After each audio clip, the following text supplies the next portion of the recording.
मराठा आंदोलक मनोज जरांगे पाटील हे मराठा आरक्षणाच्या मुद्द्यावरून अतिशय आक्रमक झालेले आहेत.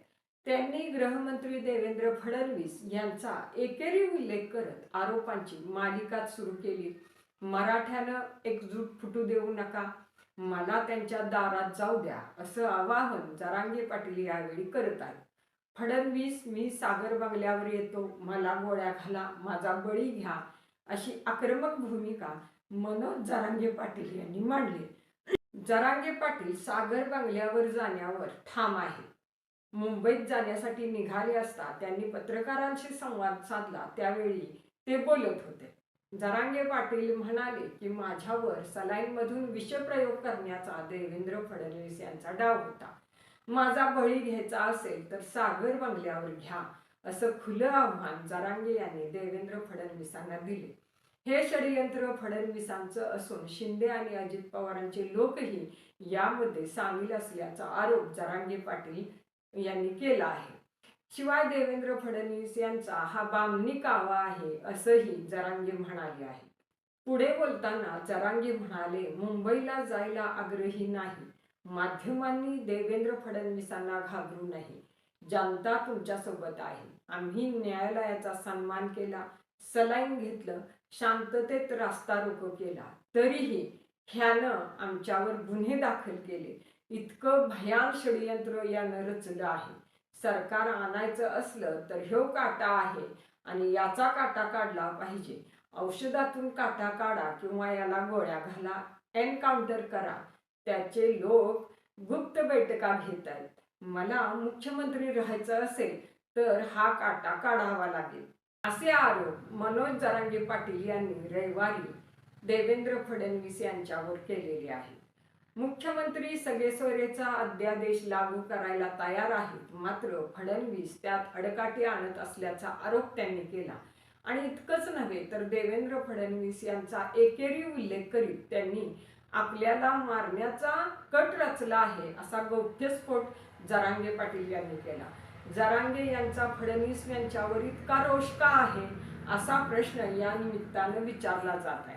यामध्ये प्रामुख्यानं फडणवीस यांनी आंतरवली येथील आंदोलनाकडे केलेलं दुर्लक्ष, आंदोलकांवरील गुन्हे मागं न घेतलं जाणं, ओबीसी आरक्षणात कुणी वाटेकरी होणार नाही याचा वारंवार केलेला उल्लेख, अजय महाराज बारसकर यांच्या पाठीशी फडणवीस असल्याचा संशय, यामुळं फडणवीस जरांगे पाटलांच्या निशाण्यावर आले आहेत.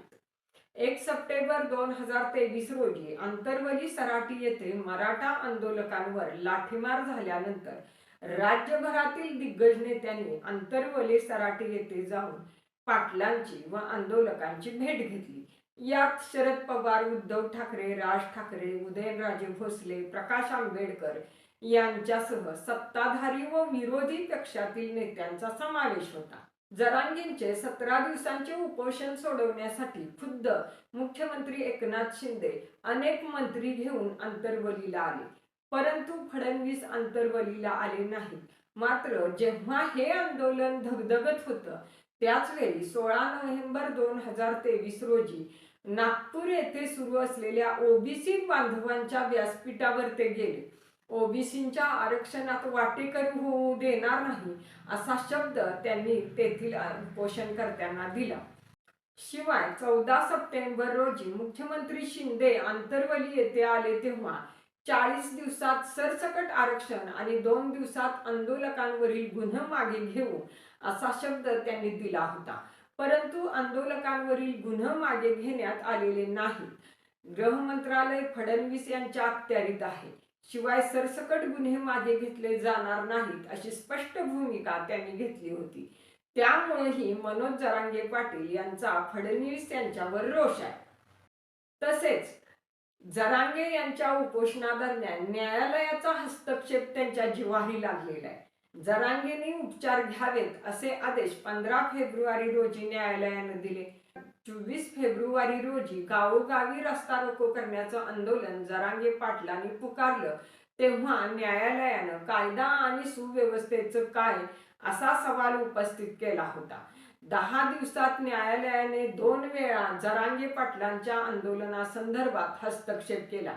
सरकार मराठा आंदोलकांना सामोरं जाऊ शकत नाही. सरकारने न्यायालयाच्या माध्यमातून हे घडवून आणलं असा संशय जरांगे पाटलांना आहे आणि त्यामुळेच जरांगे पाटलांच्या निशाण्यावर देवेंद्र फडणवीस आलेले आहेत. याबद्दल तुम्हाला काय वाटतं? जरूर कमेंटमध्ये व्यक्त व्हा आणि बोल हटके या आपल्या YouTube चॅनेलला नक्की सबस्क्राईब करा.